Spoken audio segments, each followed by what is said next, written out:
Hopefully he comes. Should I give him another reminder somewhere else, like over Signal? I don't know. Maybe Maybe. I guess sometimes people get held up for whatever reason. Yeah, all kinds of things, like forgetting. He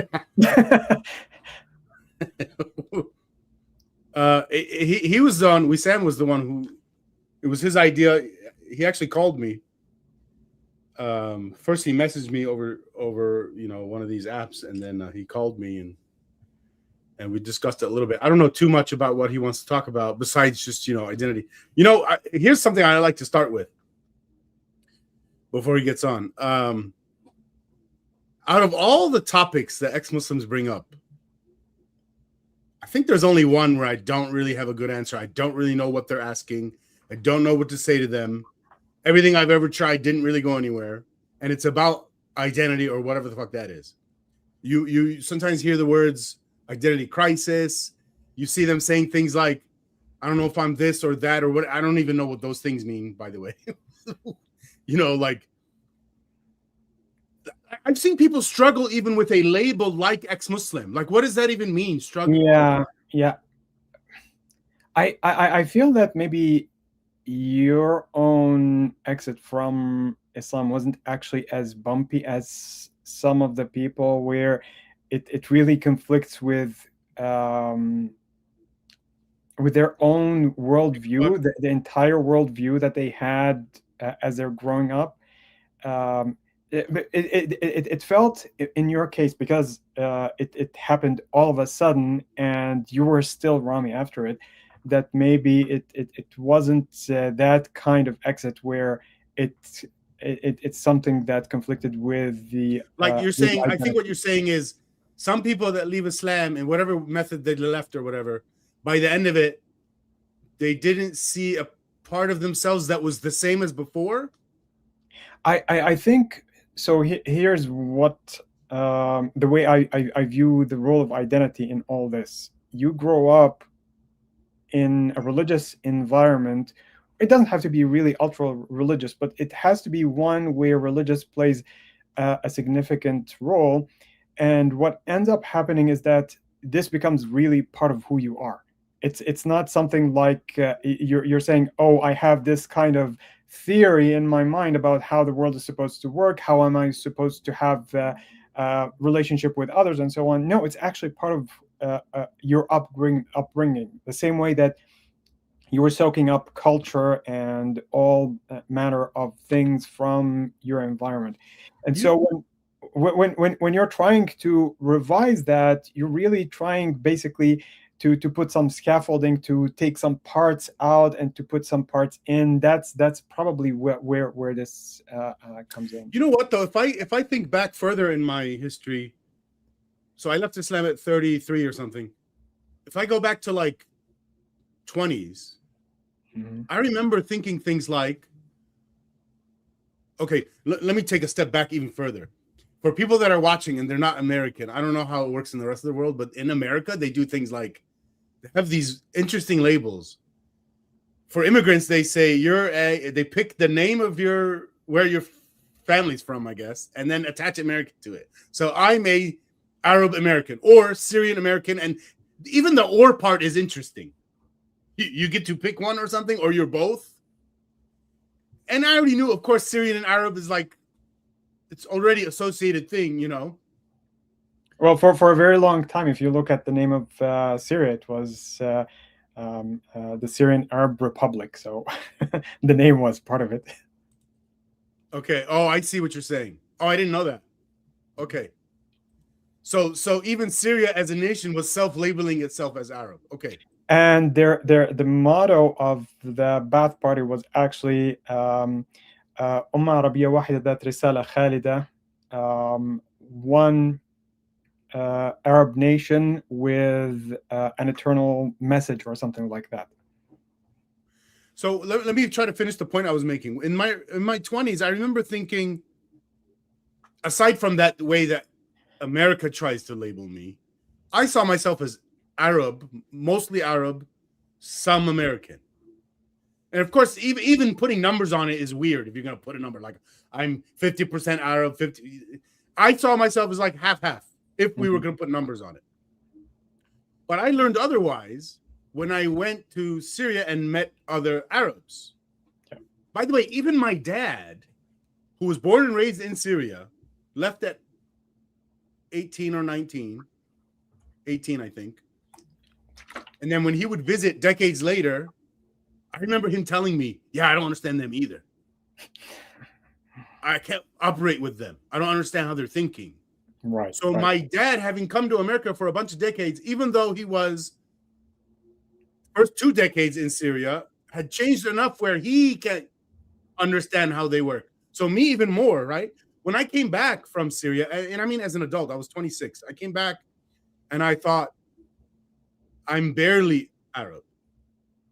I'm almost all American and barely Arab. Right. Yeah. No, I definitely understand, and I think, yeah, probably. So some of these differences get amplified by contrast. So when you're with Americans, you're going to have a really big I feel contrast. very Arab when I'm among Americans. Exactly. They remind me all the time, by the way. Yeah. Like as I'm growing up in my 20s, and I would hang out with friends, and let's say we play a game, like Trivial Pursuit or something. Okay. Yeah. I always hated those games because it was always going to reveal that I don't know a whole bunch of stuff that all these other Americans know. Okay. You know? And I had it even more than I think regular people because I barely watch TV or movies, which is where you might get a lot of from your own culture is TV and movies. Yeah, true. So I was already like, I was weird in many ways. And in some ways, being weird like that is harmful, but in other ways, it's helpful to disconnect you more from, well, the nonsense. It's also disconnecting you from the good stuff, but it's disconnecting you from the nonsense of every source. The American source, the Arab source, the Muslim source, parents' source. Well, by the way, you said if your color is changing, it does look like it's changing right now. I think because I kept putting my hands in front of me. Possibly. I need to talk without my hands. Yeah, maybe. I don't know. I think that the software is trying somehow to come up with a kind of a color scheme that fits the whole thing, and it's doing its own thing. Yeah, and it keeps changing things. Yeah. Anyway, I just noticed something too. Is I moved my green screen. It's not in the right place. I can't move it now. If I stand up, you're gonna see my underwear. I thought you'd never do that. You mean intentionally or by accident? Well, that you would go live without pants. So, well, I guess let's continue. So, or should I try to? Let me try to message him.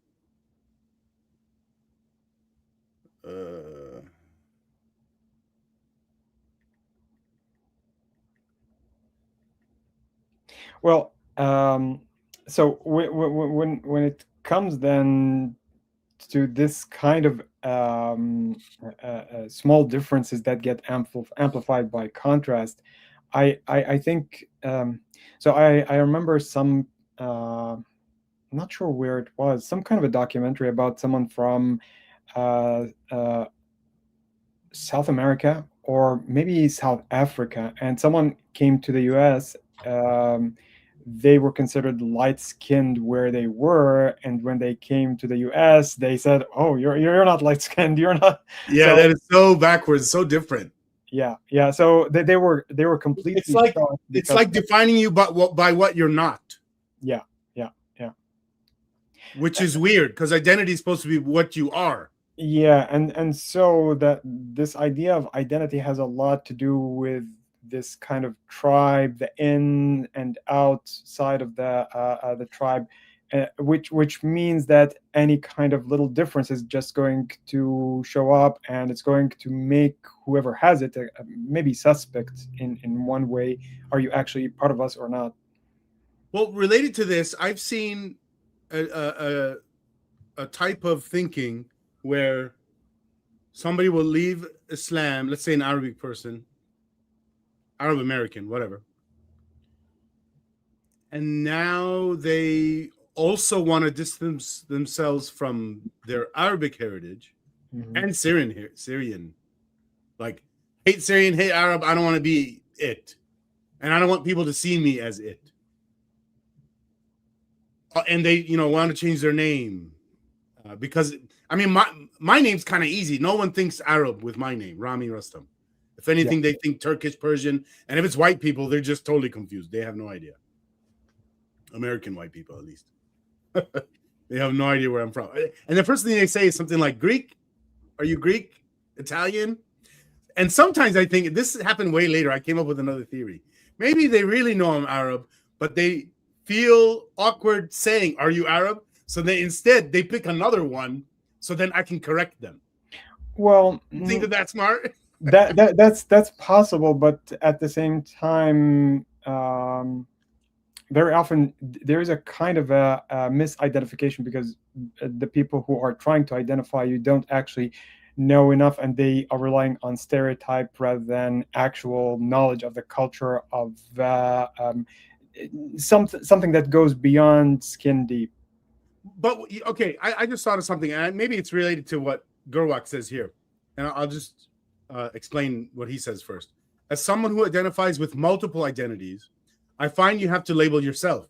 People will always label you to try to fit you into a box they can understand, not who you really are. And let me tell you what this made me think of.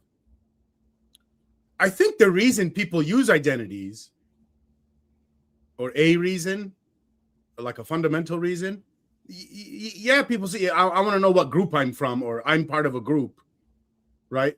Because we're social beings or whatever. They say, I'm part of a group. That's my identity. Unless imagine somebody made an identity like, I'm all by myself, no group. Yeah, I don't know. But where was I going with this? Oh, yeah. So they use an identity or a label like, and I mean just like 2 words. I don't know if anyone has identity that is like a couple paragraphs, but every time I've ever heard somebody's identity, they say a couple of words, like Arab American as an example. Yeah, there are people who would go a little bit further, but yeah. What, 3rd word, 4th word, maybe? No, the thing about it is that it depends on what kind of environment you're in. So you have one identity, for example, that defines you as an Arab American, for example.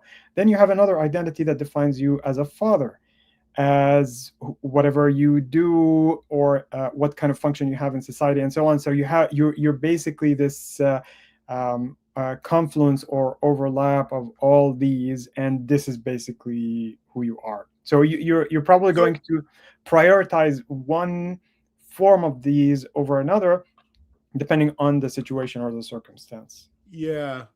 Although maybe we're talking about 2 different things, though, when you introduce father as an identity. I think usually when people are having the identity crisis issue, it's not related to fatherhood, motherhood, those kind of identities. I think it's always related to things like religion, ethnicity, nationality, those things, right? Maybe. I mean, yeah, it does make sense what you're saying, but I wouldn't necessarily generalize it and say no, those other types do not actually exist.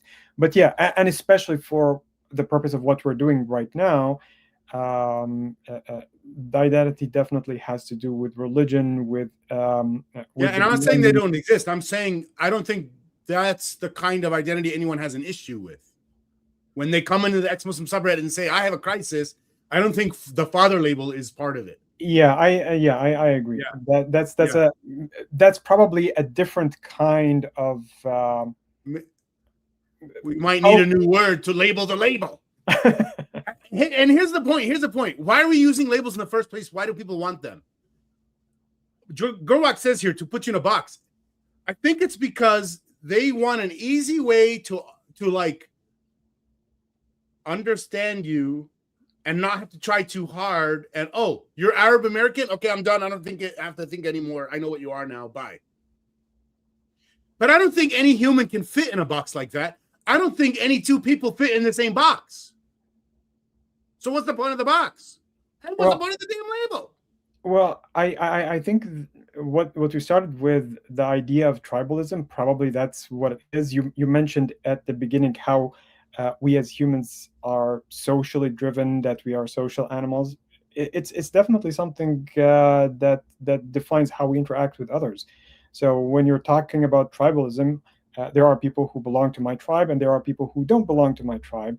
And so that's going to define the way that you're going to be behaving with those people, Okay. especially long ago, where you might be giving benefits or feeling some protectiveness from that person, and so on. So this is something that accompanied us from long ago, when tribalism was actually something that could mean life or death. Okay, so help me understand the difference between what was happening in my brain when I left Islam and afterwards, and what was happening in that other person's brain, the one I described earlier, that left Islam and also now hates his own Arabness, hates his Syrianness. And I don't think I had that, not like him at least. Yeah, I hated some things about my culture, but I didn't want to be, I don't want to go around to people saying, yeah, I'm not Arab. I know I got plenty of Arab in me. I wonder if shame is related to this. I'm not ashamed of having my Arab. No, not necessarily shame. I don't think shame is the word, but it's probably the type of experience that people might have had while they were labeled that, while they were acting in that particular environment. So as they realized that this was whatever cause of issue that they had, and they made a break with it, that's where they want to have that break to be complete. And What you made me think of, tell me if this is where you were going with this. It's not much different than this one. Suppose my dad was a really horrible person who became famous for being horrible.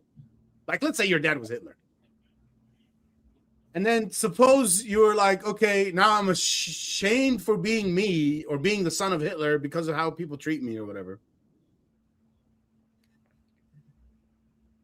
First of all, I don't think we should be doing those kind of things, because it also works in the reverse. If your dad was Einstein, that shouldn't lead to, oh, I'm amazing because my dad is Einstein. And in the reverse too, if my dad is Hitler, I shouldn't hate myself because my dad is Hitler. Well, I actually have a similar example. I've followed Stalin's daughter for a while. I've been watching some of the interviews with her, looking at the kind of activities that she has been doing since she left the Soviet Union, and she basically defected. It wasn't that she was only ashamed in a way. Her own defection was defined through a position that she had that was almost the complete opposite from her dad. And so when she came to the US and then to the UK, I believe, she was acting in a way that is completely the reverse. Anything that you would connect with socialism, with the Soviet Union, etc., she was doing the complete opposite. And she was doing it in a very thoughtful way, not in a kind of a contrarian way. Did you gather from her that she hated her heritage? Not her heritage, but her connection with her dad, in a way, I think. But that's my own estimate from the limited amount of information that I have seen about her. But she was definitely the opposite from him. Let me ask you this: I'm trying to understand the difference between my psychology and that other person's psychology. In their head, do you think they're thinking something like, well, there's nothing good in Arabness, and that's why they hate it? Because for me, I think there is good, and there are good people who happen to be Arabs. So I have no problem associating myself with the rest of them. I think so. I usually see this kind of reaction in people who are just leaving Islam, people who are in that process of transition, that the scars still haven't healed, that the trauma is still so strong. And so it's like when you get through an accident, and then all of a sudden, every time that you get into a car, you get this kind of feeling of anxiety that you might be having an accident the next moment. It's a kind of a trauma that you're trying to deal with, and so in order to overcome that anxiety that gets brought about by that trigger, you just want to completely make a break with that and not have any kind of connection with it at all. However, this softens with time, like any kind of scar that heals. And once you get over that kind of initial emotional reaction, I think many people do start finding some positive things that they thought they wanted to demonize the whole thing, and no, this is nothing that has to do with me. And then they start sobering up and seeing some of the positive things.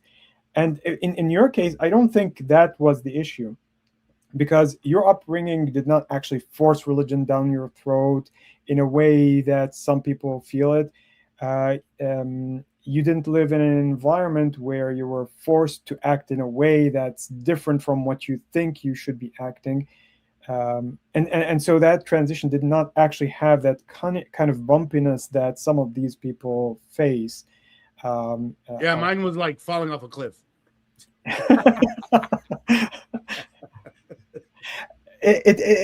So I think that that kind of transition, like phase transitions in physics, where something all of a sudden happens, it's never actually something that all of a sudden happens.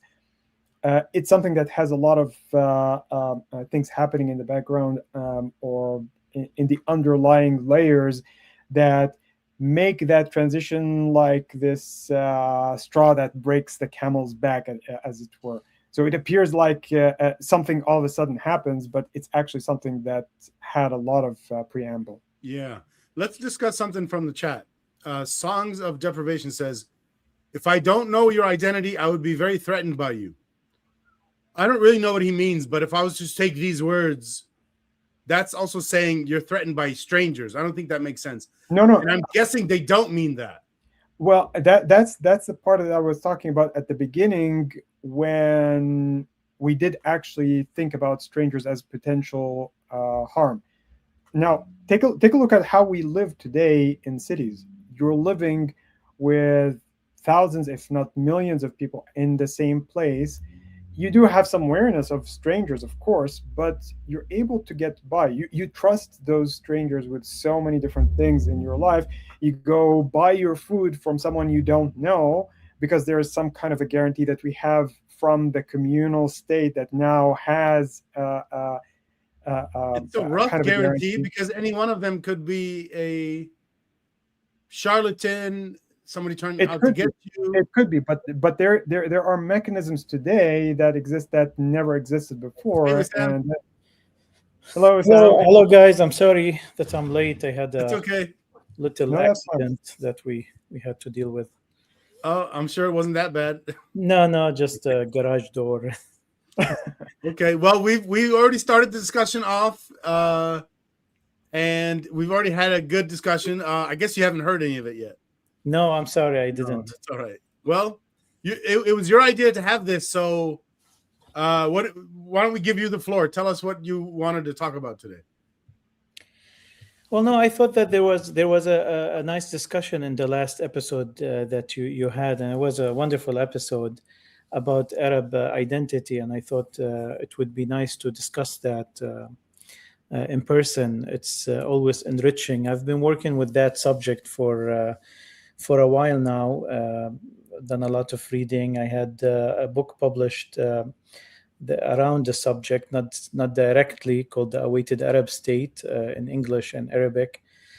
And wonderful. Thank you, Osama. I have it in English. Yeah, and this is actually the first time I think we are on the same podcast together, Osama, right? I think we were in meetings with other people before, but we never actually interacted directly like this. Yeah. So it's a pleasure. It's a wonderful, it's an important subject. I feel it's a hot subject of our time, and has a lot of. It's a very consequential subject, and I liked some of the thoughts that were shared by Osama, by you, so wanted to join the conversation. Okay, well, my mother wants us to talk about something right now. She was with us last time. She was involved in that whole discussion. So here's what she brought up. Talk about how we are not Arabs. I mean, I think she means in the past, and I guess she means Syrians. Like at one point, Syria had nothing to do with Arabs, and then another point it did. She says invaded, Maybe- but first Arab culture was there before invasion.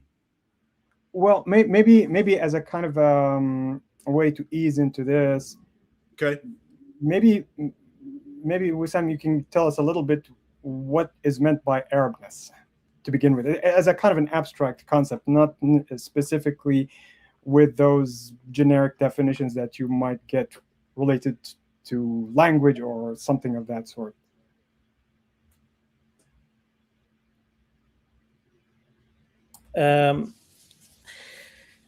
So there is it is an evolving expression.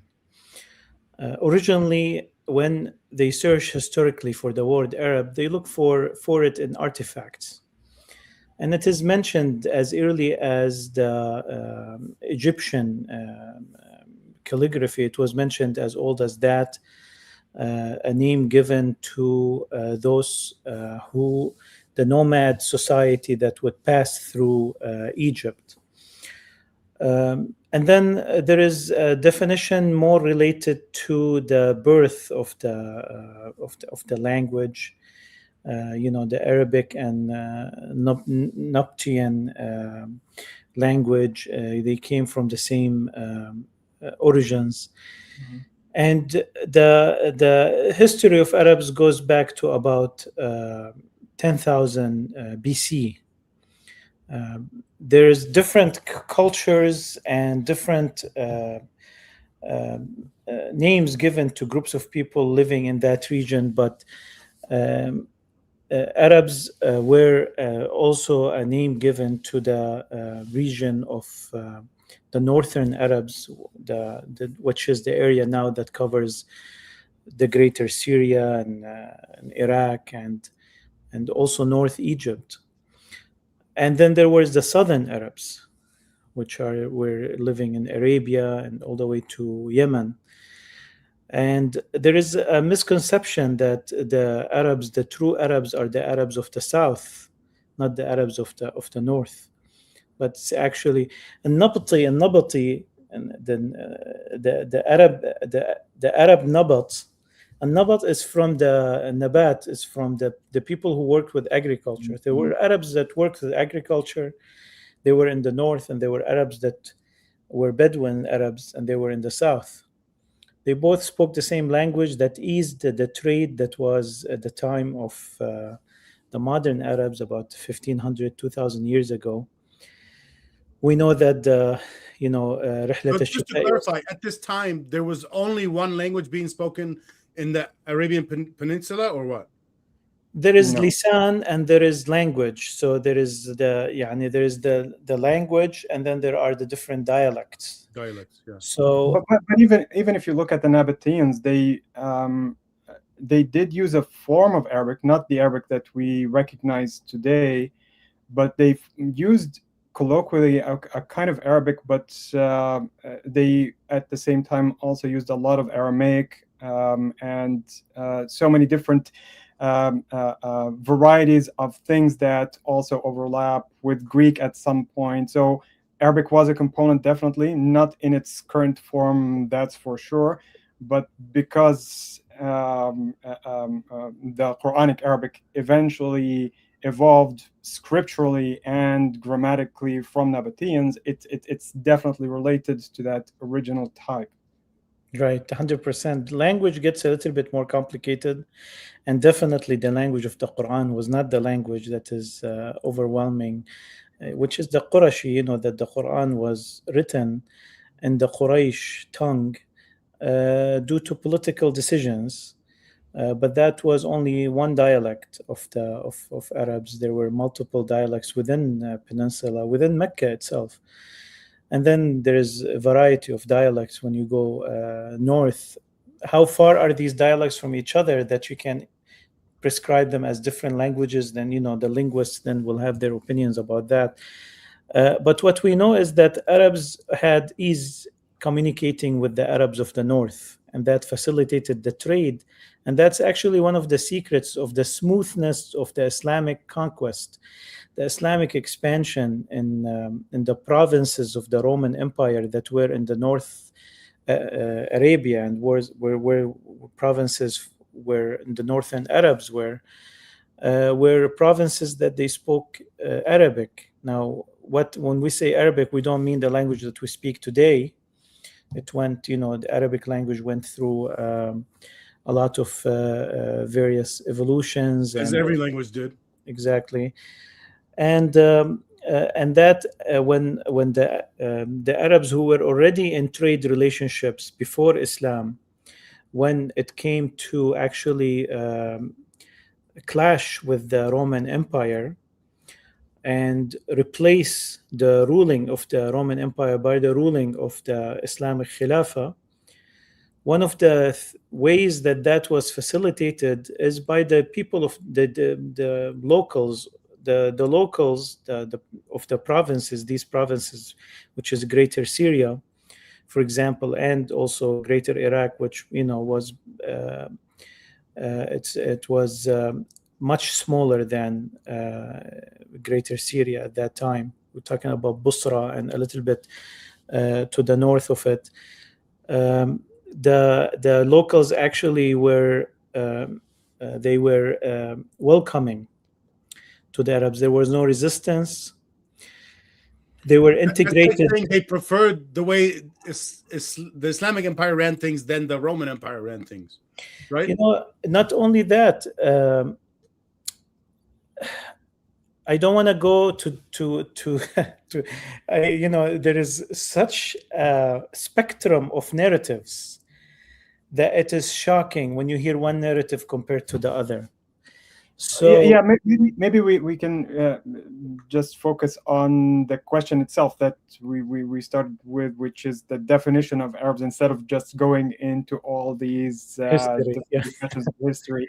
Well, because when you think about the history of the term and the possibility of extracting that original identity going back 2 times before Islam, that might be a little bit problematic for several reasons. The first one is that the way that we talk about Arabness today is so much shaped by Islam that it's going to be so hard to disentangle what we have today and extract that kind of pre-Islamic, pure, as it were, if there is such a thing, Arabness. So I'm wondering if it's actually going to be useful to talk about Arabness in isolation from what actually propagated Arabness beyond its original geographic region, and to talk about it from that historical point of view in abstract. Yes, there were people who spoke Arabic. Did they consider themselves as Arab, as a kind of an identity that unified them? That's probably not going to be true. I think they didn't, and I can argue that if anyone wants me to. Well, I'm just thinking about this generically. I'm not going to claim to be a historian, but I would probably think that the way that they viewed themselves had to do with tribal belongings, with local cities at most, but a global identity that's going to unify them as a whole. That's probably not something that would emerge until Islam started propagating and had this kind of empire that's going to have a character that's related to Arabic, especially given the fact that the main scripture was requiring them to know some Arabic, to pray in Arabic, to do those various rituals in a specific language. And so I think there is a very strong connection between at least the way that we have Arabness today and Islam. Well, when we talk about Arab identity, again, when you ask me what is the definition of the Arab identity, if you ask me what is the definition of Arab identity today, I can talk about that in isolation to history. But if we generalize, it is so much inseparable from history that it's impossible. So what I was saying, because there is different perspectives, my perspective is that the Arab conquest of the region where it is Syria today and Iraq, it was seen as liberation by it was seen as liberation by the local Arabs. Number one. Number two, the Umayyad rule that started immediately after the conquest. So the person who was the leader of the armies going into the heart of Syria, which is Hamas and all the way to Damascus, was Yazid ibn Abi Sufyan. Yazid ibn Abi Sufyan is one of the Sahaba, one of the early companions of the Prophet. He was the leader of the army appointed by Umar ibn al-Khattab at the time of the Khilafah of Umar, which is about 12 years. It was about 3 years after the death of the Prophet. That's the beginning of it. The Yazid ibn Abi Sufyan already had experience. This family, the family of Umayyah, already had experience in Sham. They had trade relationships. Hashim, the grandfather of the Prophet, is buried in Gaza. These people had trade relationships. They had already relationships. They had family in that region. And when Yazid entered and then he died, his brother Muawiyah became the wali, became the governor of this area. So since the conquest, I'm putting conquest in quotes, since the conquest, the Umayyads have been the rulers of that region. Now, the Umayyads did not present themselves as even Muslims. If you know history, you know that Muawiyah, there is a controversy about him even being Muslim or even being Christian. Christians considered him Christian. What century was this? This is the 7th century. So just not even 100 years after Muhammad. No, not even 5 years after Muhammad. So the Umayyads, the time that you see, the clash with the Roman Empire started at the time of Muhammad, because he sent the letter. He sent the letter in the year 7 of Hijrah, and then he died at the year 11 of Hijrah. He already had 3 battles with the Romans before that. He had the battle of Mu'tah in the year 7 of Hijrah, and then he had the battle of Tabuk in the year 10, and then he had Sariyat Usama, which he prepared himself while he was sick. When he died, he was sick, he was sending an army out as he was dying to fight the Roman Empire. So, well, if I want to say a couple of things about this, sure. the actual details probably a little bit murkier than we think, because most of what we have about the battles that happened between the Arabs and the Romans, the Byzantines rather, is being retold from the perspective of the Islamic narrative, which can be a little bit problematic. I'm sure that you know about some Christians who were talking about the new prophet that's coming, and they were saying that he was leading part of the armies himself at a date when he was supposed to be dead. So what I'm trying to say is that I would probably take that kind of level of detail with a grain of salt. Yes, there was a lot of the details or a lot of the general broad stroke ideas are correct, but probably the details themselves, we have to be careful about them. I wouldn't be too comfortable talking about the details of a Sariya that was specifically sent and a letter that was unverifiably sent and then maybe came out later on not to be a real letter. So things of that sort, a little bit in question. Yes. Yeah, definitely. There's a lot of in question in history there, but what the result is the same, which is there was a clash between the Muslims and the Roman Empire, and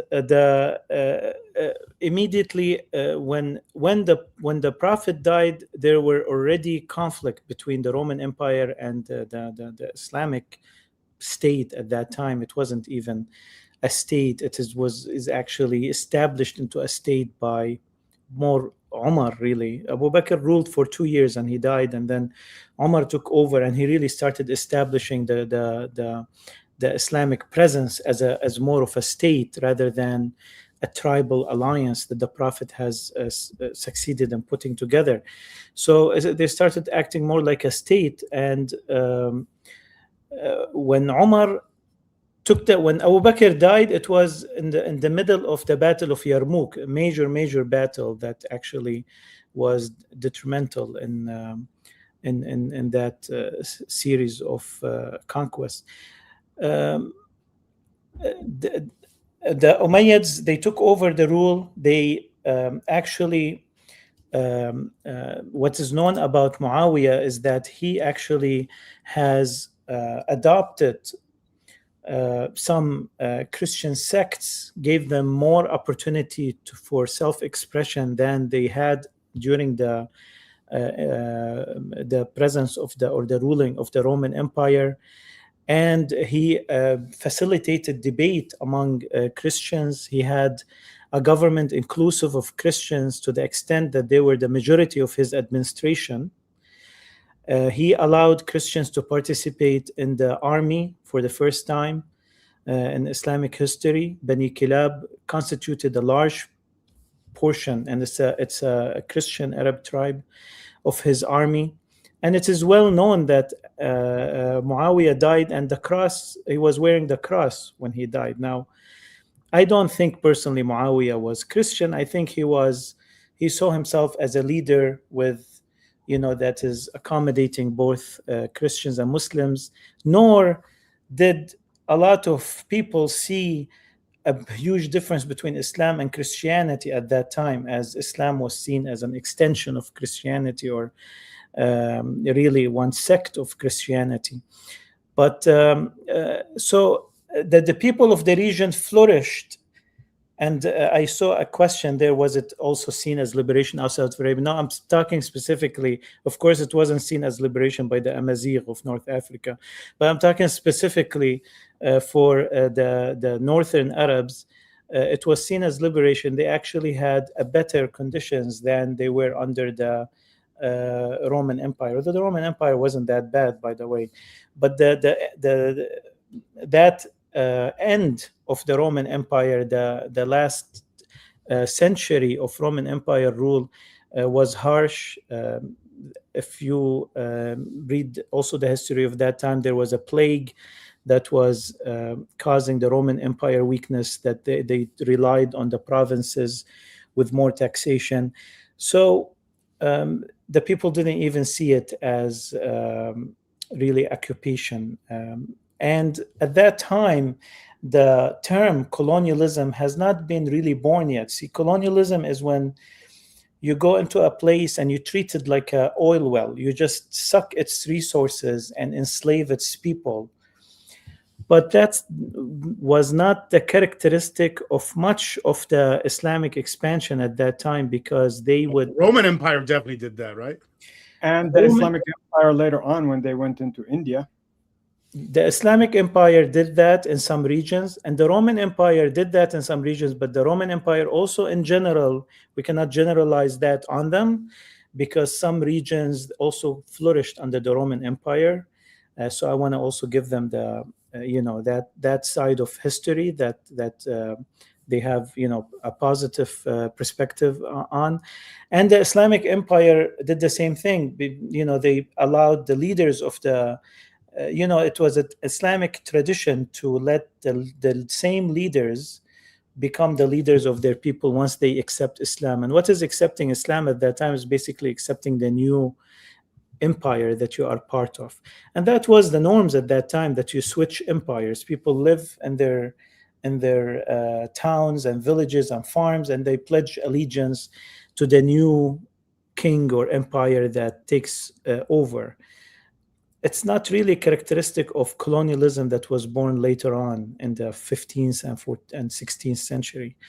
That has different characteristic, where it was taking resources and taking it back to your country and enslaving people. And although there is some elements, of course, of that in some regions and some instances, they're not all conquests are the same. Even but though that's this is not no, I just wanted to ask something, since this has been brought up, even though it's not exactly the topic. But if this were the case, and I do agree with you that many of the peoples did see the Arab conquerors as liberators, but why would the Arabs be moving out of Arabia in the first place to these regions? What's the motivation? It's not our topic, but Also, why did humans leave Africa? Isn't that the same logic? Let's go ahead. Let's hear this. Well, no, I don't think that they moved out of Africa with an army, but there is the Arabic first بسموه الطبقة الأولى, يعني the first stage of companions of the Prophet, and the first stage of Arabs that constituted the first men or soldiers of the empire. They were stretched thin with the fast expanding empire. And it is a characteristic. Actually, out of the 124,000 Sahabis that are identified in history, only 1,500 are buried in Medina, and the rest are all over the place. They give an example usually of Al-Abbas, the uncle of the Prophet. He had 9 sons, and each one is buried in a place. Al-Quthum is buried in Russia, and Abdullah ibn Abbas in Basra, and each person is in a various city. That's they moved with the expansion of the empire, and they settled wherever they needed to settle, and they never looked back. And that was one of the factors of spreading the Arabic language. In addition to what you said, Osama, that it was the language of the empire, it was the language of the rituals, so they were incentivized to learn the language. But the Arabs moved and settled in these places. Of course, the story is not that what do you call it, like wardi. Yeah, it's not that positive in some other places. In North Africa, some of the conquests had very dark side to them. Egypt too. In Egypt, also to the east, to Bilad ma ba'd al-Nahrain was Sind, which is India today, and they also it really varied from one conquest leader to the other. But when we talk about the greater Syria or the northern Arabs, there is a narrative that's trying to be established today, especially by Israel, is that Arabs came in as a conquest. And that's totally false. The people who live in this region are still living in this region for centuries. Islam did not force anyone to move. Actually, Islam has allowed the people that had to move because of the Roman Empire, like the Jews of Jerusalem, to come back. And they're still there. The DNA shows it, and history testifies to it. the Arab identity, to answer your question, today, because of what Islam kind of adopted, the Arab kind of mixed with the Arab identity and then expanded, and it expanded with it, and it diluted any earlier definitions of the Arab identity, even as early as 100 years ago, when they used to define the Arab identity as people who speak Arabic or people who go back to Arab tribes and lineage. I think, and I argued that in the book and presented why today that definition does not work anymore. The Arab identity today is a cultural identity. And you can never impose an identity. An identity is something a person should feel and accept. So I respect anyone who does not accept that identity. Of course, it's up to them. But the Arab identity, I define it as a cultural identity, and you can read it from the book, the longer definition, Rami. So I'd like to shed some light on this by talking about just things in abstract, identity in abstract, by using another concrete example other than Arabs. Okay, I recently learned about this. This journalist was talking about the concept of nationhood, and the example he gave was, if you go back to 200 years ago or 1850s, in what is now today France, I'm not sure if it was, I guess it was France then too. But in the 1850s, if you went to all the little provinces, I don't know what they're called, in France, and asked anybody in those areas, what are you? Are you French? They say, no, I'm not French. The French are those people in that area where the king is. There's like 1,000 other names that people label themselves other than French in what we call France today. Now, today, that whole area, probably everyone will say, yeah, I'm French. What changed from 1850 till now? A bunch of indoctrination. Like, what I mean is, France as an entity, they created it, and the citizen of a French person, the concept of a French citizen, they created that, and they made schools telling people, hey, you're French, love your country, love your people, so you can go to war for us later. Yeah, but in the case of France, the French Revolution played a really, really important role in creating that identity. The very idea of citizen, talking about a citoyen, this is something that was created in the French Revolution. And then after that, all I heard it was two steps. Go ahead. It was two steps. The first step was the king was doing it, trying to make everyone French. Then once everyone saw themselves as a little bit French, the people who wanted to overthrow the king started to use that French identity for themselves instead of the king using it against them. Mm-hmm. And this happened in every country. Well, partly because every country now, after they saw what happened in countries like France, wanted the same thing for themselves. America does it so that an American will say, I'm American and I'm going to go fight for my country.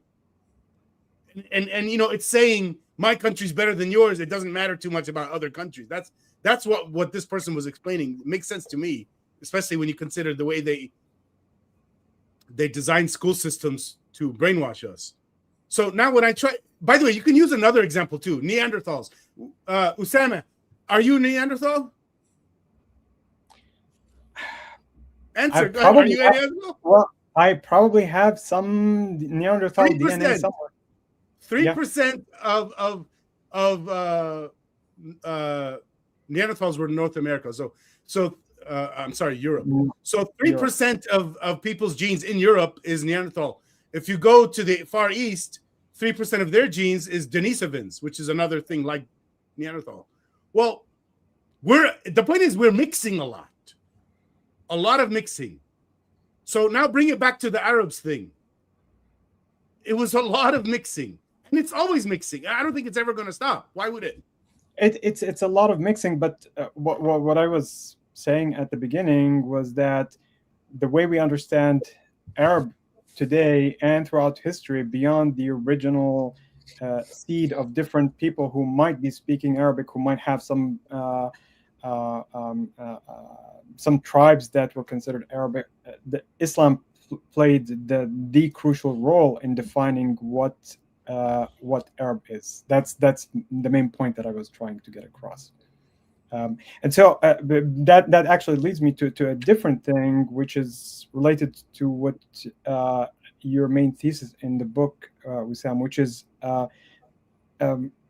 what actually struck me was that there was no mention of Islam anywhere. So that I wanted to understand what kind of mechanism you have which would extract that identity from the religion. Well, what Islam tried to do is try to override or dismiss the Arab identity before Islam by calling it al-Jahiliyyah. Mm-hmm. And it is the Quran that has coined that term. And by prohibiting bringing any of the Jahiliyyah mention into the realm of Islam, it's like a taboo subject to bring any of the Jahiliyyah into. Tell people what Jahiliyyah is, please. Al-Jahiliyyah basically is the time, the name given by Islam to the time before Islam. And it means ignorance. Time of ignorance. Well, no, we have to be careful actually about the actual usage. There is a kind of violence that's related to it more than ignorance as such. I cannot bring up examples right now from the Quran itself, but if you trace the actual way that it gets used there, but yeah, I'm not going to argue that point. It's just that the actual definition, especially if you go back to the Quran, it's not exactly ignorance. It does subsume that, but it's not only that. Right, and it was used. Al-Jahiliyyah was used or understood by Arabs at that time a little bit different from how we understand ignorance today. It was more related towards violence and tribal conflict, and maybe other things. But in general, it's a term that is used with a negative connotation. It's not a positive connotation. Although the history of Arabs before Islam, it's a great history. There were tens and tens of attempts for creating kingdoms. The Arab traditions and poetry and dignity and characteristics in themselves are very poetic. They can establish a lifestyle. They can establish a form of religion or a form of values, a system of values without even Islam. Actually, Islam has borrowed or taken. Islam is kind of a mix of the traditions of the Arabs with some of the Judeo-Christian traditions and stories. It's a perfect mix of the two. Although I argue, and I think I have an episode in the Arab Identity series about how there are so much values within just the Arabic famous poems, the Mu'allaqat, the 10 great poems of Arabia before Islam. There are so much values and moral lessons and morality in them, more than the Quran itself. So the history of Arabia was kind of dismissed, and Islam was kind of wanted to override that and claim that identity to it, but it actually did not succeed in doing that. And as we know, that Arabs kept on prioritizing their Arabic system of values, including tribalism, so sometimes in a negative way, sometimes in a positive way. The things that they saw as, their proud characters, they actually adopted it into Islam. And the things that they was in contradictory with Islamic values, they overrode Islam. And that's how tribalism ruled us after the Prophet till the Ottomans. Basically, the same tribal system that ruled Arabia before Islam ruled Muslims and the world after Islam. So Islam did not succeed in actually overriding that tribalism. Islam talked about shura, and shura disappeared 2 years after the Prophet's death. There was no more shura after that. What is shura? Shura is a concept of consultation, and a modern way of saying, our old way of saying democracy. Shura is consultation, means the word consultation, and that you should make decisions based on consultation. And that never happened after the Prophet's death, almost.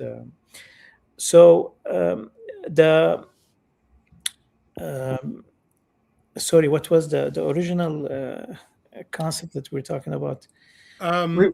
We were talking about. Go ahead. Go ahead. No, I was. We were trying to see how to extricate this idea of Arabness from Islam, and is it actually possible to talk about a concept of Arabness in the absence of Islam, especially today, given how all that history of Islam and Arabness has been intertwined for over 1400 years. Is that even possible? Yeah, I don't think it is possible. No, yeah, that's the main thing that I was basically trying to get to, because as I was reading the book and I got to the last portion, which is really some really nice, lofty principles, and I was trying to see where Islam fits in and how it actually might influence this, since we're talking about an awaited Arab state and one that's going to be characterized by some form of Arabness. That big component, the big elephant in the room, if you will, was not there. I was trying to see where that gap is going to be bridged and how we're going to go from that to what we have. Let me add just one little detail. There is one statistic that you quote in the book about, I think, 81% of Arabs who were questioned about unity, they were in favor of it. And I know that firsthand. I've lived in an Arab country. I grew up there, and I know what this actually means. But at the same time, if you look at unity among all the Arab countries? Yeah. But if you look at that same statistic, there is another number. 63% of the people in that same statistic identify as Muslims. And so there is that overlap where it's not going to be possible to unmesh these two from one another and to talk about one in isolation from the other. And that's the main thing that was puzzling me as I was reading the book. Very, very nice observation. So I intentionally, of course, the book establishes brings forward, although we believe in integrating identities, it brings forward the Arab identity as a representation of that region that has this identity as a very strong infrastructure for any project of confederation, much, much stronger than any infrastructure that existed in any of the confederations that exist today, like the European Union or any other confederation. So it's not looking at it from a national point of view, يعني قومية, not from that perspective. It's looking at it from a practical perspective. I'm not going to repeat these points as mentioned in the books, but very briefly, that you have a language that, if I write something right now, I have people from Mauritania all the way to Ras Al Khaimah that can read that book. That's a strength. If I write a piece of music or a piece of poetry, it will touch the heart of every person living between Mauritania and, so this region that has a common history, common memory, common large part of a common psychology, and united by this language, united by the struggle, united by the dreams.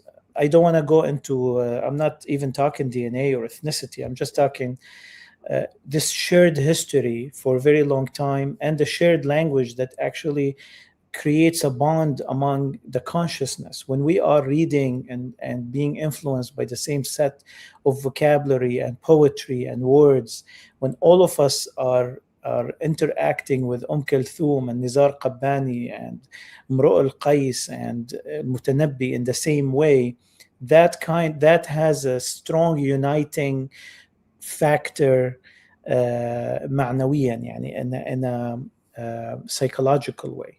So that, I say, that is an infrastructure. Add to it the need and the necessity that this region cannot survive without this kind of some sort of confederation or some sort of very strong cooperation, and that this region will always be a region of conflict, a region of usury by colonial and imperial forces, and a region of and also being just consumership, if it does not actually create a stronger entity that looks after itself. Now, the Arabs today, each country is connected to some sort of a big confederation or federation outside of its borders to protect it and to give it sustenance, whether it is the federation that we call the United States of America, or whether it is the confederation that is the European Union, or whatever entity that they belong to or feel allegiance to. The Arabness and the Arab identity is presented as such. The Islamic identity as a religion, I'm trying to present in this book that religion, it's time for it to actually take its role as a spiritual source for a human, and to be separated from politics, as it is separated in all practical sense from all the countries that have any kind of renaissance today. Even in the Arab world, religion is practically separate, and it sits aside. It's presented as sort of heritage, national heritage, and more than a guiding principle or ideology. So the book presents separation, and the 20 points at the end that are the basis of any of the entities that should be born out of Arab cooperation. One of these points is separation between church and state. One of these points is secularism of governance. Basically relies back to humanist values. Many of them are agreeable. Islam is agreeable to it. Many of them, I'm not going to go into that discussion, but I don't see Islam in theory against any of these principles. And it's time for a religion to take its place. People have various religions. Religion cannot be, and a religion is not a political identity. Sometimes you would like to make it a political identity. I can see how that can be done. It is done in the United States. Muslim American is a political identity. It was the Sayyid Jamaluddin Afghani in the 1860s tried to define Islam as a political identity to unite the Muslim world. But at the end of the day, it's an ideology, and people have various forms of ideology, and they will move within that ideology from right to left, and they might leave that ideology, they might accept that ideology. But the Arab identity is not an ideology, it's a shared identity. So that's why I find it to be a better basis for the region than any other identity, although I respect all other integrating identities. And that's a very important point. I'm not sure if we're going to talk about it, is that many people see identities as clashing, but identities are integrating. I am an American as much as I am a Lebanese, as much as I am Arab, as much as I am a humanist, as much as so these identities can integrate with each other and not necessarily clash with each other. That's actually wonderful, but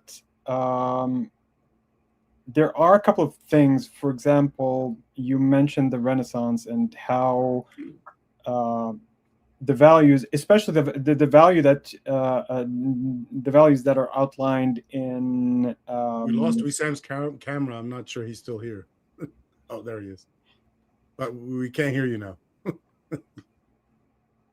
Yeah, the sound went out. Sorry, I was saying I'm here, but I was drinking and I don't want to distract people. Yeah, no, so yeah, I was. There are a few comments, but one that stood out was about a Renaissance that might lead to a secularized society like what we had initially in Europe, like the ideas that eventually were used in order to establish the United States. These are really wonderful places to be, and if I were to take that last part of the book as a kind of an ideal situation where we want to be, that's wonderful. However, I think that if you look at Islam compared to Christianity, which was the religion against which Enlightenment was acting, against which and with which you see a huge difference. You mentioned religion as being a kind of an ideology that has a wide spectrum, but when you look at how it has been elaborated well beyond the mosque as something that's going to not only govern the everyday life but also politics directly. Looking at Islam right from the beginning, it's really hard to say that Islam is not political right from the start. Muhammad himself was not only a prophet, he was a leader of a polity, and he was a military leader. So when you're talking about Sunnah as following the prophet, as setting the stage for what can actually be used for governance when it comes to people who, the 63% that we were talking about, those people are not going to say, okay, let's suspend Islam and keep it in the mosque. They're going to say, no, if we're going to have some kind of a unity, maybe what Al-Afghani was saying seems to be more appropriate for many of them, even if they have that kind of sentimental outlook that you mentioned about a kind of a unity that has nothing to do directly with the religion itself, that has to do with other cultural products that came afterwards that are characteristic of who they are today. So I'm thinking that again in practical terms, if I want to start from where we are and end at those 20 principles at the end of the book, I do see this actually clashing with the religion directly, and that's the kind of gap that I'm still seeing, that I'm not sure how to actually overcome. Yes, definitely one of the challenges of the Islamic world is to understand their relationship with the religion and their relationship with building their country, and not to be forced onto them without them understanding. Because when it's forced on them, it backfires at the end of the day. But strange enough, Osama, these same people, like today, there is 22 Arabic country. I think there are 23. There is Eritrea. Comoros Island and Eritrea and all. Yeah, Eritrea just did not apply. They just felt that it's a waste of money to pay the fee to join the Jamiat al-Dawla, the Arab League. But it's 23 countries. Anyway, the 23 countries today, none of them are ruled by Islam.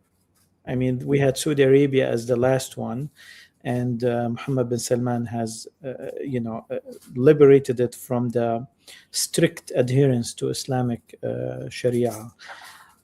So they, and in addition to that, the cause of movement of the Arab world to the West and the flourishing of the Muslims in the West, both academically and financially and intellectually, should be a teaching point for the Arabs in the Arab world, that liberalism and secularism does not stand against religion. It actually flourishes. Dialogue flourishes religion if you have something to say that makes sense.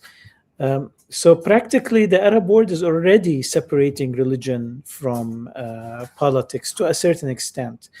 That needs to be pushed further with thinkers, with our translators of the Enlightenment. We haven't had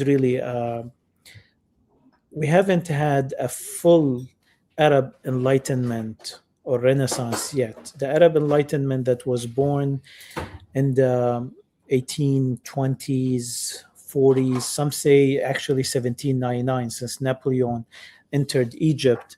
That's the birth of the Arab Renaissance. That Arab Renaissance ended by 1920 because of, after World War I and Sykes-Picot, and it became a political conflict, dictatorships, colonialism, and the freedom of expression was suppressed again. The freedom of thought was suppressed again. And what was written at that time during the Arab Renaissance between 1840 and 1920, I keep saying that in many interviews, that we have, at that era, we have so many things written that is enough to supply us for a couple hundred years to come.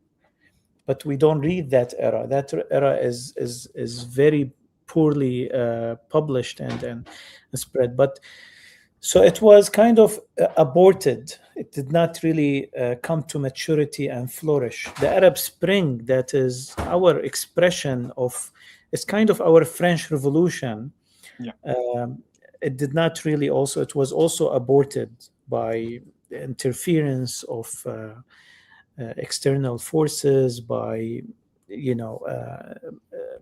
high level of suppression that was silent. It was let go by international organizations, and also by creating political conflicts of these, using these to create political conflicts and agendas with high budgets and high level of interference. But I believe that there's a second, when I hashtag Arab Spring, I say the first Arab Spring, because I believe there is more Arab Springs to come. What Mariam Namazi says, that the internet has done to Islam what the printing press has done to Europe, it is our vehicle and tool for enlightenment. And you see it today, the amount of podcasts and content that is created. I mean, countries struggle even suppressing content. Like in Egypt, we used to know, like, the people who were talking about secularism, they, 2-3 of them, they get prosecuted. Sharif Jaber Haram, and he got the heavy end of it because he was one of the first. But today there are tens in Egypt. There's tens of them. There's tens of them that pop up every day, and the government cannot keep up with it. People cannot keep up with it. The Renaissance is the internet. We have I was asked today, because we have a very progressive sheikh. His name is Sheikh Talib Senjari, who moved back to Iraq. And one of my friends was asking me, was that the right decision to move to Iraq? I mean, he's very progressive, and he's going to a country where he might be subjected to threats and violence. And I told him, actually, it is not the same Iraq as 10 years ago or 20 years ago. Iraq today is actually a fertile ground for progressive thought. He's actually being invited and celebrated everywhere. Yes, there's still, of course, the threats. The threats are necessary to keep the region's branding, but he's actually being celebrated more than threatened with his progressive thought, because people are moving forward with all this content and access to content. People are moving forward. I got something. Okay, go ahead. This would be sort of changing the subject, but it's more like trying to understand the subject better. That's really what it is. I want to understand why people care about identity. And I guess what we're talking about here is cultural identity or ethnic identity. What is its purpose? How do people think about it? I think part of it is they want to quickly make an estimation of what you're like. What is your culture? Is that accurate, you think, partly? Maybe at the individual level when you're talking about individuals interacting, but there's also the bigger societal levels of this, where it's not only affecting individuals, but having groups interact together. Okay, I'm going to set that idea aside and continue with what I'm saying. So if what I'm saying is accurate, I have a problem with it, because something I've noticed, and you guys tell me if you've noticed this, I've noticed a difference between city people and country people that is consistent across all countries, regardless of the ethnicity or the culture you came from. It's almost like cities have their own culture, and the country area, non-cities, have their own culture, but they never spoke to each other. Like, you know what I mean? Country people in Syria didn't speak to country people in Virginia, in the US. This is more extreme if you go back before internet. Like today, I think what's happening is in the US, country people and city people are merging. And it was more stark difference go back 100 years, 150 years. But I think the same thing's happening across the world. So how does that mix into what we're talking about cultural identity? Like, what is an Arab? So sometimes, I've thought about that a lot, because when I kind of had my own renaissance and my own freeing of my mind, I was thinking, like, now I don't have to identify as anything. I'm just a human. And I still aspire for a time where humanity will get to that point. I believe in planetarianism, like the whole planet, it should be one. We should actually, the movement of enlightenment should keep on progressing until it creates that unity and perspective that all of the planet is one place, because everything else is just resorting back to tribalism. But knowing your identity matters, because humans are story-powered mammals. They if you don't pick up your own story on purpose or intentionally, the world will pick one for you. Identifying as Arab can matter in few real non-poetic ways too. Like, it gives you a home base. The language, food. Like, I feel like my children need to know their identity, because otherwise they will be just catching things that capitalism throws at them.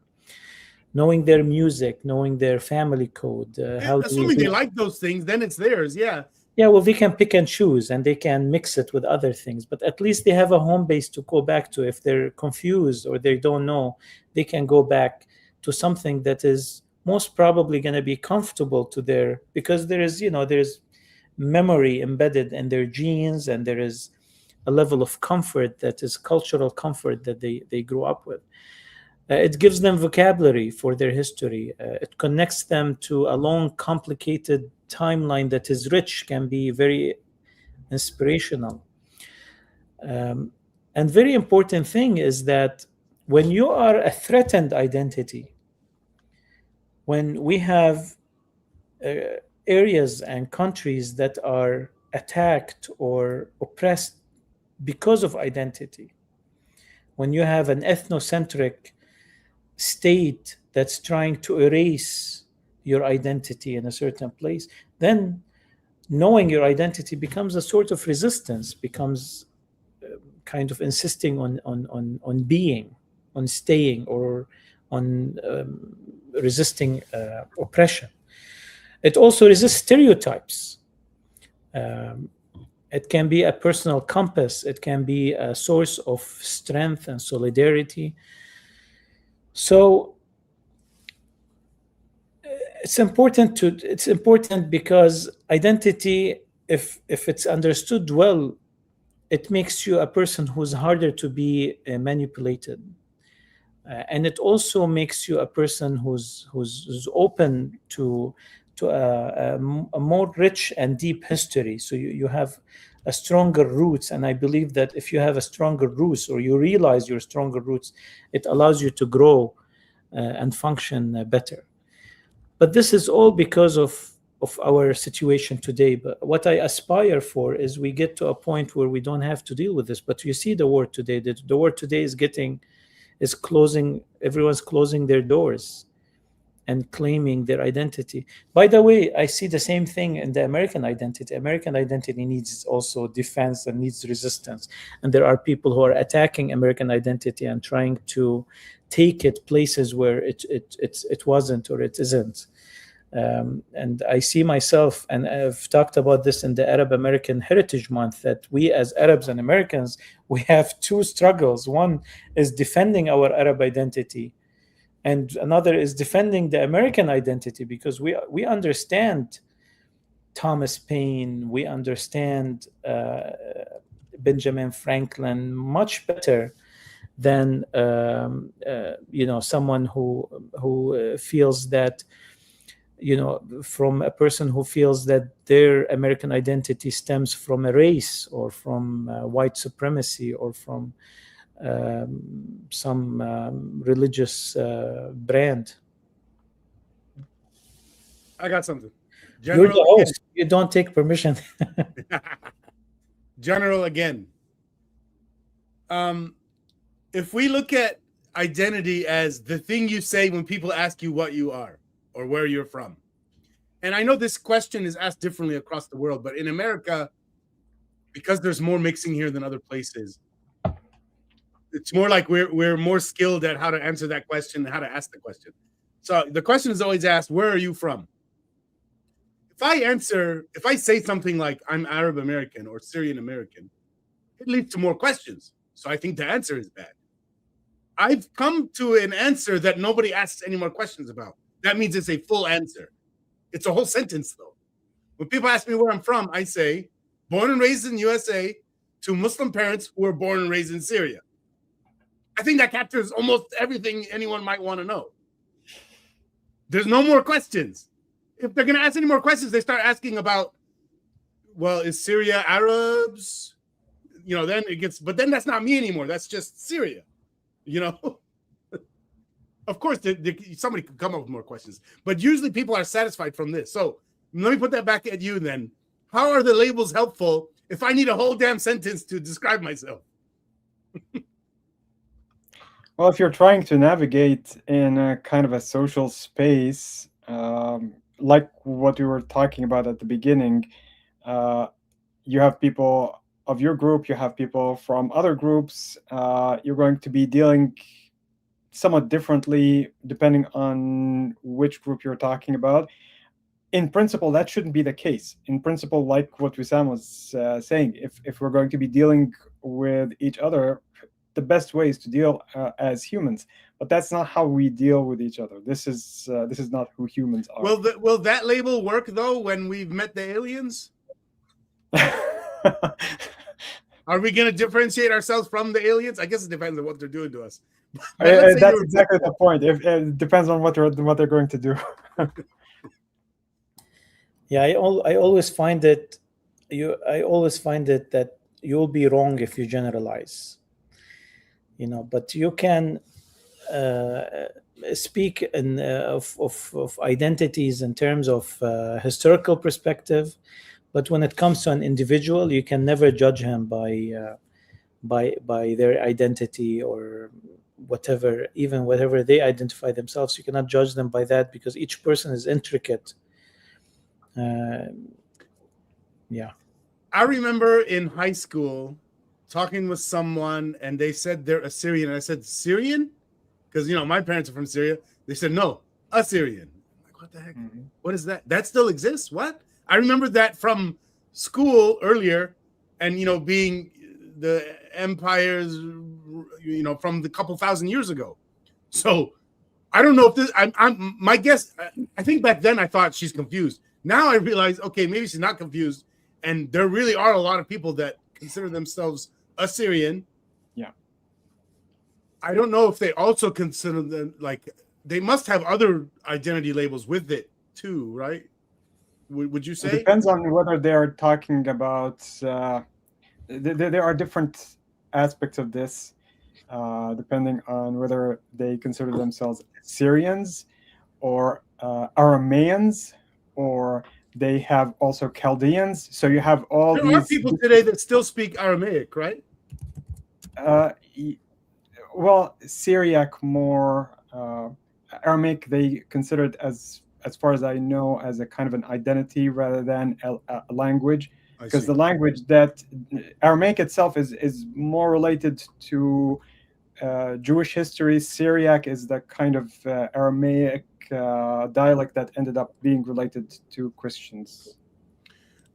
Songs of Deprivation is saying Assyrians are mostly Christians, I think. I guess that tells me maybe this person in high school was trying to distance herself from or lump herself more with Christians by saying I'm Assyrian. That's one way people use labels, is to put yourself in a group or exclude yourself from a group, right? Yeah, people can identify as they feel comfortable. I don't see that any way you identify. I don't see that as a negative thing. The thing that I see negative is when you point identities against each other. Yeah, that's, I think it creates a negative reaction and a net loss for the person, because he then is fighting part of himself to strengthen or make, prioritize another thing. And we have to learn how to accept these integrating identities. And I find it that politics has to do with that, has to do a lot. Sometimes it's a reaction. And sometimes it is also an agenda,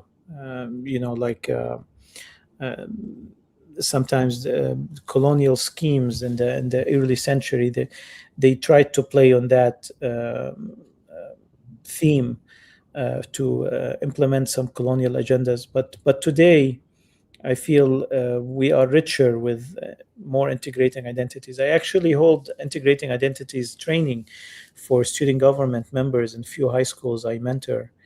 And it's wonderful. We take Arab identity as an example, but it's in general training on how do you have, what does it mean to have integrating identities.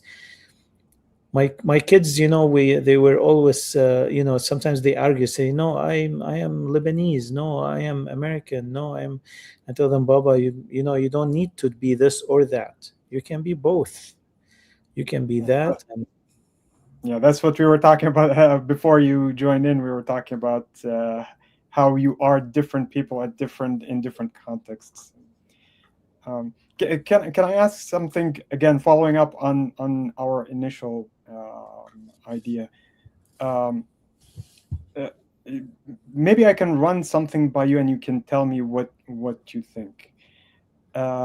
Instead of an actual entity that might be described as a confederation, and if I take the current trends and effects, internet, all the technology, and all those effects that are causing people to diverge away from religion, what about what's actually happening as a kind of a spontaneous thing that doesn't have to be directed by a document, as you are proposing in the book, a document as a kind of a guiding set of principles that might direct the effort? From what I'm seeing, and if I'm trying to compare it, say, to other places, the French Revolution, the American Revolution, places where actual real change happened, and then you ended up with a document. So the document followed rather than preceded the actual action. And so what seems to be happening is a kind of an organic thing that does not require an actual intended or deliberate action to create a confederation, rather than it's a moving away from religion, a creation of local, not necessarily pan-Arab identities, local identities that are being produced in the regions where they are. And there might be or might not be some local sub-confederations or alliances. I wouldn't even go to the extent of confederations, maybe alliances. And that would be a way to think about a viable future, not necessarily one that has all those boxes checked that you're talking about. What do you think about this? What do you mean by local identities? So if I, for example, talk about like what we were discussing before, the Amazigh, and if I look at Moroccans and how they perceive their own language. After all, Arabic, which is the source of Arab or part of Arabness, is actually an element. And so Arabic is only an element in their Darija. They don't, when they speak, if I want to compare it to how I would speak, it's a completely different language, not only in the vocabulary, it's in the grammar, it's in the etymology, in how they put everything together. So that could be an identity, and it is, in fact, being fostered there by various groups. It's nurtured as a local Amazigh group or Amazigh identity. So that seems to be a possible thing to form. It's not necessarily Arab in that pan-Arab sense that we might go back to the 80s, 70s from the previous century, where people were talking about one state that extends from the ocean to the ocean, or from the sea to the ocean, and so on.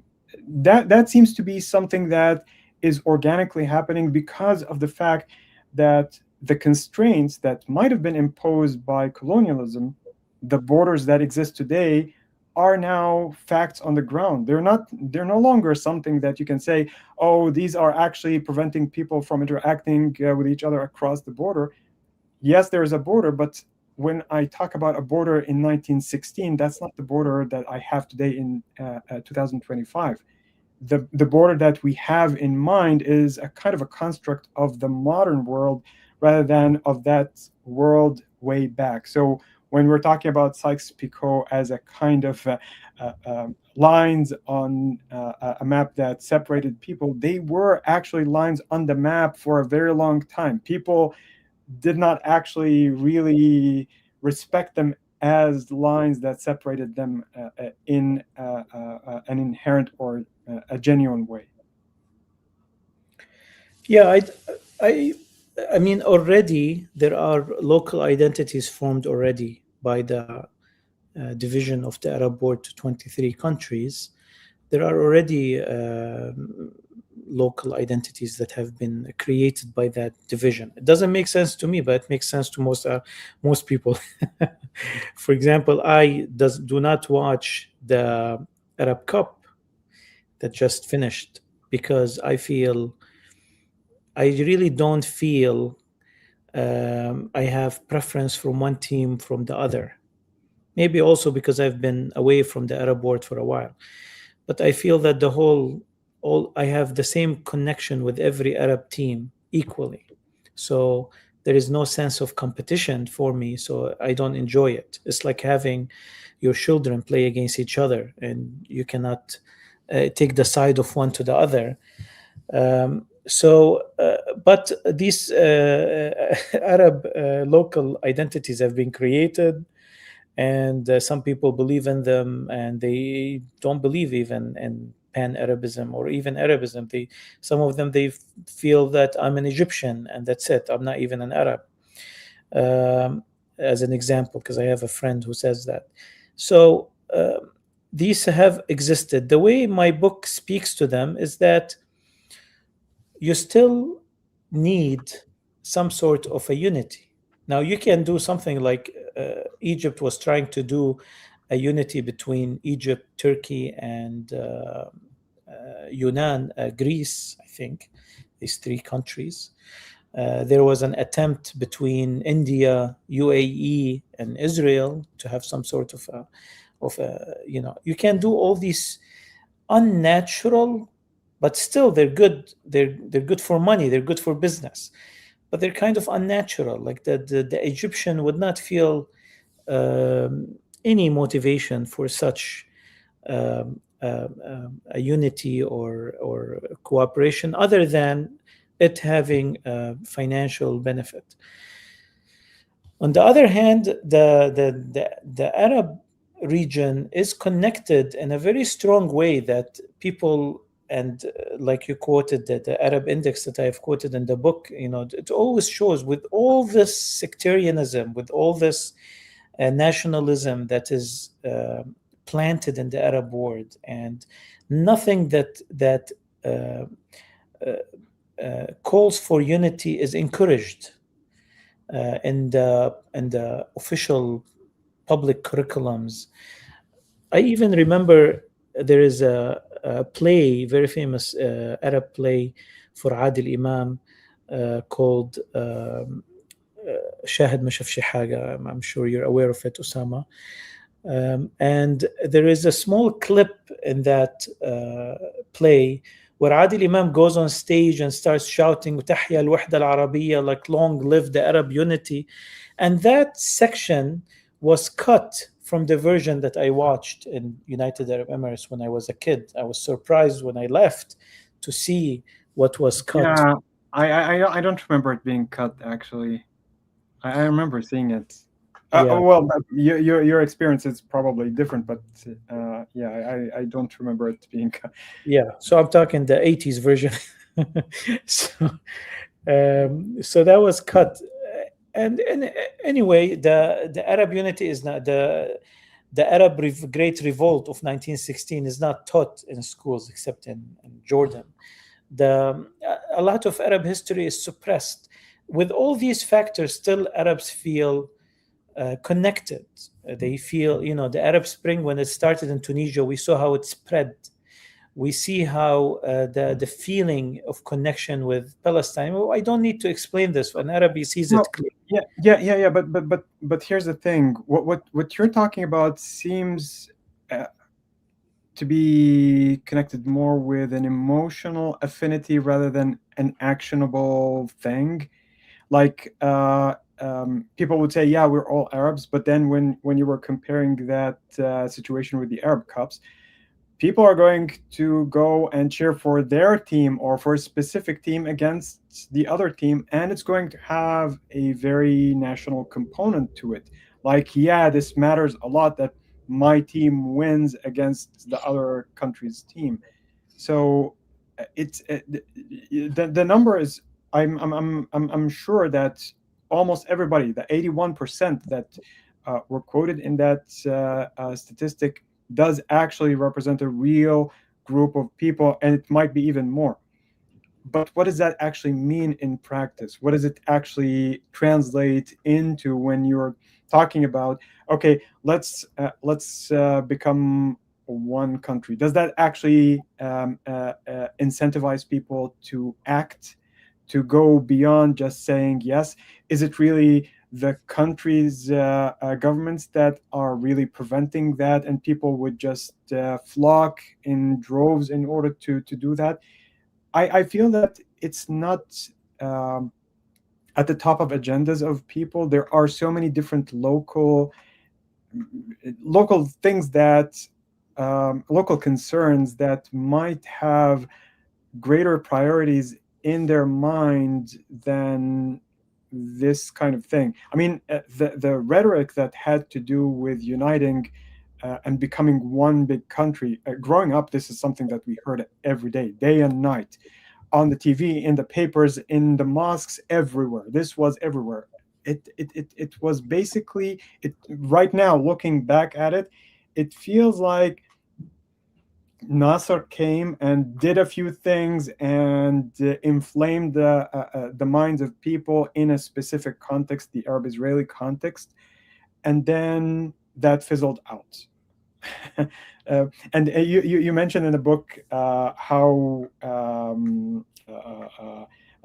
political action that is related to parties is going to slide into dictatorship and so on, and I definitely agree with that. But thinking about how the plan might be executed and the way that you have Vertical committees or people who might be coordinating things, it feels like it's that.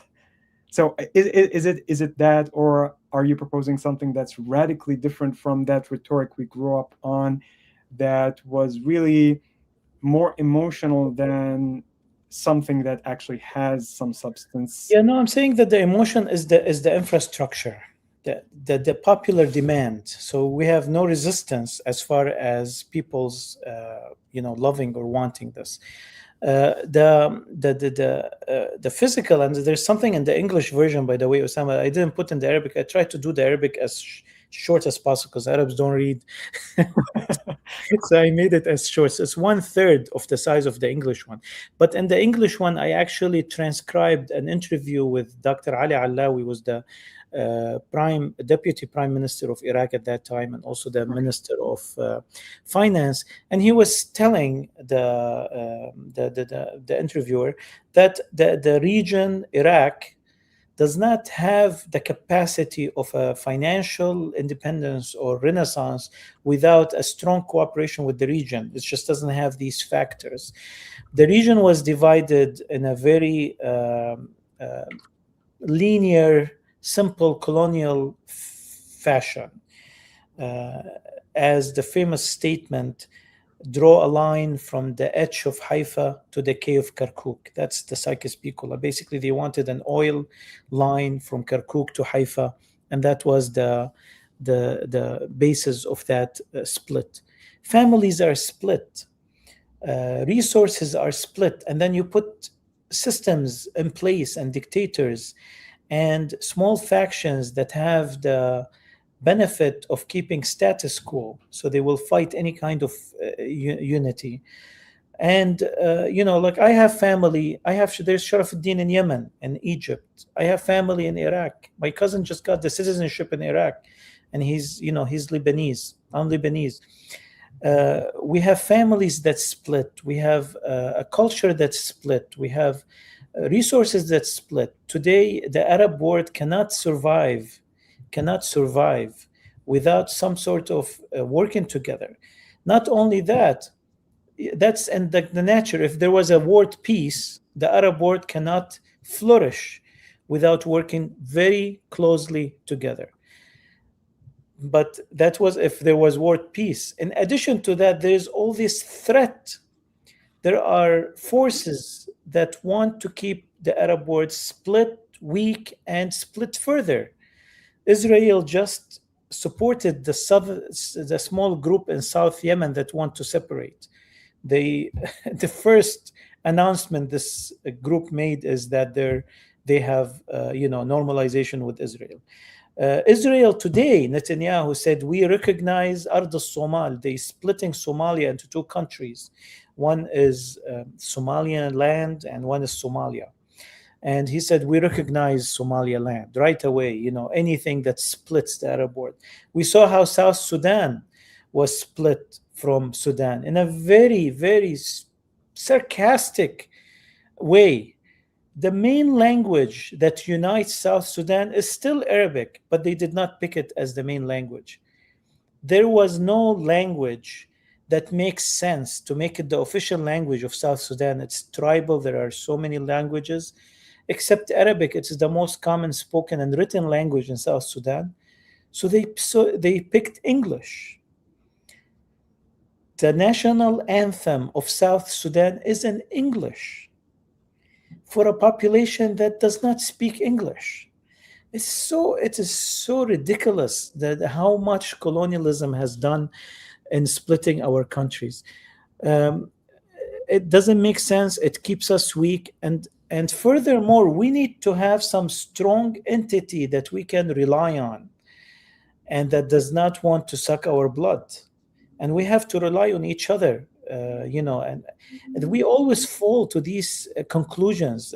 Saudi Arabia just did an alliance, military alliance with Egypt and Pakistan. Iraq was doing an alliance, a financial agreement with Jordan and Egypt for electricity and oil. They just can't. They can't exist without that strong cooperation. And look what Europe did with all the geographical separation, the different languages, different cultures, separate history, a history of blood, tens of millions of people killed from each other. They have geographical impossibilities. I mean, this miracle, what Switzerland, for example, done in digging these tunnels in mountains, they've done miracles to connect Europe together.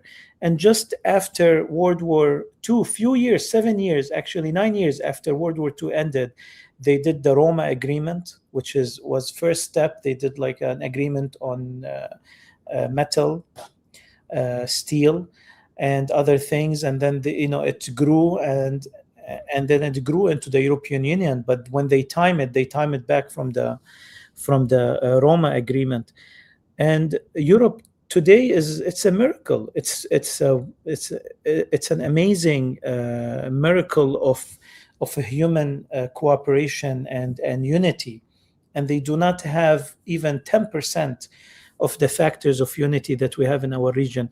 And I say in the book that it is not really strange, or it's not even dreaming, to have the Arabs working together and unity and erasing Sykes-Picot lines, but it is actually a dream to keep these lines. It is the impossibility and the most unnatural thing for Sykes-Picot 100 years after they drew these lines in a small office in London with the CEO of the Anglo-Persian Petroleum, which is BP today. They drew these lines, and they've never thought that these lines would last for 120 years today. I feel that the region is moving that way, but in a very fragmented way. They're moving to it, and sometimes it is becoming late to move there. And time will prove to us day after day that need. We are in a worse situation 1 year after the other in the Arab world, in all kinds of sense.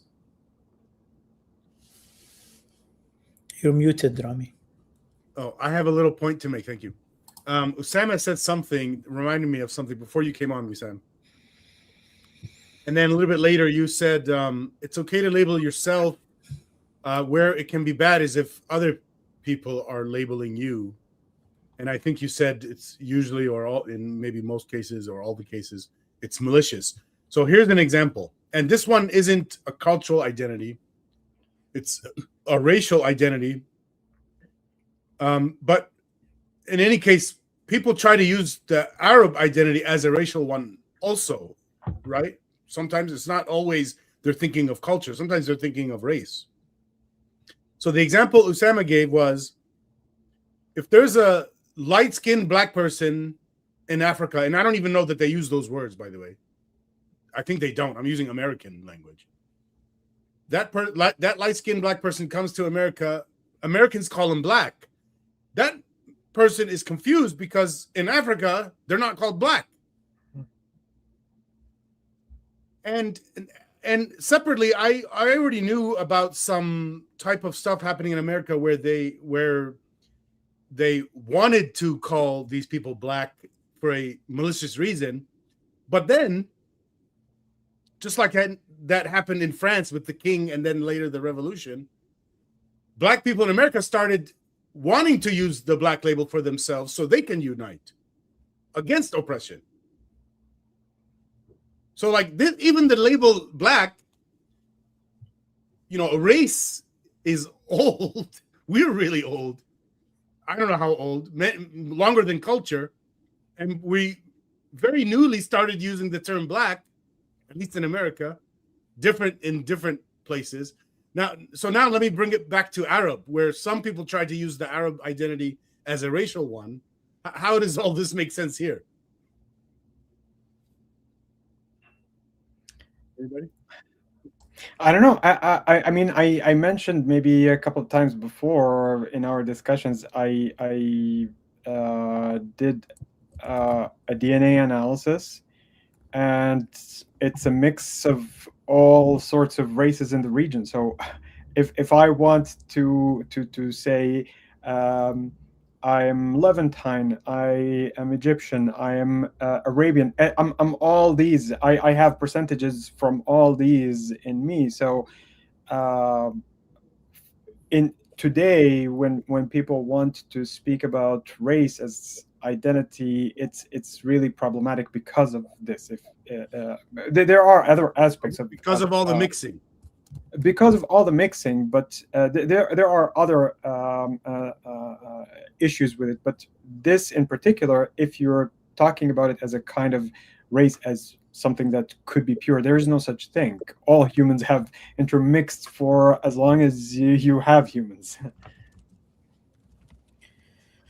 Now here's the thing: not only does race mix like a lot, so do cultures. So like if we can say that race isn't really a thing because of all the mixing, wouldn't you say the same thing about culture? A cultural identity? I mean, culture is also a big mix of several things. You cannot say that you're the product of one thing. You're going to be an influence of so many different things. So even there, but then it's different. People usually appeal to racial purity rather than cultural purity, if that makes sense. So it's like not the term mutt is a negative thing, but we're all mutts. Who isn't a mutt? Yeah, it's when you actually use the word that people start feeling an insult if they thought otherwise. Especially that this is usually being used for dogs. I don't even know how the term mutt could be a bad thing, because, by the way, the opposite of a mutt is incest. Like the extreme opposite is incest. Yeah. And I'm pretty sure today, well, not everybody, but we now recognize, mostly, especially city people, recognize that it's better to marry from far away, racially. I wonder if it's better culturally. It didn't work out for me, but culturally, does it make sense to marry, from a totally different culture? It's an interesting point you bring, Rami, about how when Africans immigrate to the United States, they are labeled as black, and then many of them, you see, like if an Arab from Somalia might immigrate to the United States and he grows up here, and he's called black, you'll find a lot of them actually adopting the black culture and becoming. That's interesting. While if a person immigrates from another area from the Arab world that are and he's very blonde, and he integrates into the white in United States, he grows up with becoming totally white culture, and totally dissolves in that culture, and that tells you when you don't carry your own culture with you, your own identity with you, then someone will feed you another identity to take. It's not like, I don't want I don't want this identity. It's saying I don't want this means you're accepting something else. It's not like you're always choosing a way to do things, and that's culture. So you either choose consciously, or you basically someone makes the choice for you, just like the scene in The Devil Wears Prada, where she giggled about the light blue, and and she was told that, you think that you don't care about fashion, but you don't know that the shirt that you're wearing right now has been picked to you by the people in this room. A very famous line. So you're either you either are consciously choosing your culture or identity, or you're basically adopting something else that you're not aware of. I want to bring to your attention, Osama, to one fact, for example, that I've done a research on.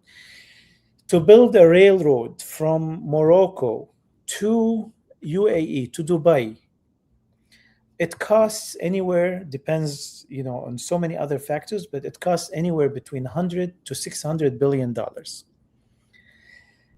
There is no geographical obstructions. It is pretty much flat land all the way through, and there is no the only bridge that you have to build is probably over the Suez Canal, and pretty much it's a flat land. It's not mountainous anywhere in between.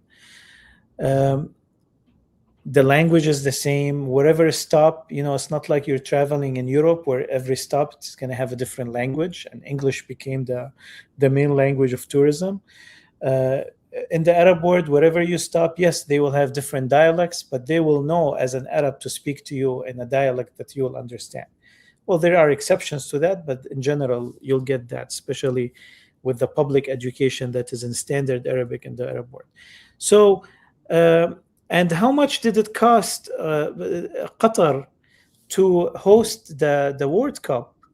It costed it anywhere between 240 billion to 1 trillion.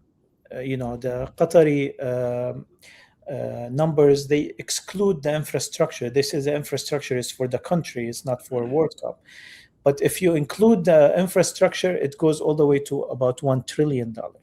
The point is, one small country can afford such a project that connects the Arab world all together in a tremendous project that will have a tremendous outcomes in trade and in economics and tourism, etc. Why it doesn't happen? This is one of the simple questions. There are a lot. I don't want to become political. I'm going to avoid that. But there are not only superpowers, but also so many representatives of these superpowers at every corner and at every door to prevent that from happening, to prevent the topic of Arab unity from happening. Since the Ottoman Empire fell, there was a decision, and this is not my words, this is the words of Gertrude Bell and the words of the British and French writers and colonels and generals of the early 20th century, that there should not be an Arab strength again in that region that has ruled the world for a long time. I'm not saying this out of pride. I'm just saying that this region is not given an opportunity to stand up over and over. So we've seen this. We've seen this in so many ways. I'm not playing the victim here. I'm saying that we have to, when you understand that it's not only your benefit, you're also under attack. So if you don't do anything, you're basically going to be erased. It's not like that you're not going to grow or flourish. You're going to be erased. Our situation today is much worse than 50 years as far as Arab identity, as far as the Arabic situation in the world. Lebanon today is the last, or the one before last, most miserable country in the world. I don't know how these guys party all the time. It's still fun to go to Lebanon, but they're rated as one of the most miserable countries in the world. And our region, we see what's happening. We even see the rise of Islamophobia, as Ibrahim Abdullah, the founder of Muslimish, says. He says, I'm not a Muslim until they're going to encampments, then I am a Muslim. It's like with the time when the oppression, or when you are stereotyped, it doesn't matter what's your exact ideology, you're going to be considered a Muslim, So also Islam has an identity that is part of us. I remember in one of the conferences, I'm not sure if it was Muslimish conference or a bigger conference, we opened the topic of reimagining Islamic identity, reimagining Islam. And in the last conference in Germany, I talked about reclaiming Islamic identity. Like, we also, even if you are a humanist, we have elements of the Islamic culture, we have elements of the Islamic identity. Islamic identity is not just a set of belief that is in the mainstream books. An identity is much richer than that. And me, with my humanism, with my questioning of all things Islam, I claim my Islamic identity, and I don't let someone strip me from it. They don't have the right to strip me from it. Muslims don't have the right to strip me from it. Non-Muslims don't have the right to strip me from it, and they won't. And I have the right to express it and represent it. And every Arab also, whether they're a Kurdi Arab who considers themselves also Arab, a Mazighi who also considers themselves Arab, they also have, they're part of the Arab identity. Saying or giving up on their Arab identity is basically allowing for that rich part of their identity is to be claimed by someone else, or be usurped, or being reduced by someone else. So it's important to claim our identity with its diversity and richness. All right. Well, maybe that's where we should leave it. This is a perfect time. We're over 2 hours now, and thanks, Wissam, for coming on. And thank you so much. It was actually very interesting. With me. Thank you, Osama. Thank you, Rami. Yeah. All right, and we have to do this again with another topic. Okay. Inshallah. All right. Inshallah. Bye, everyone. See you. Thank you. Take it easy. Bye-bye.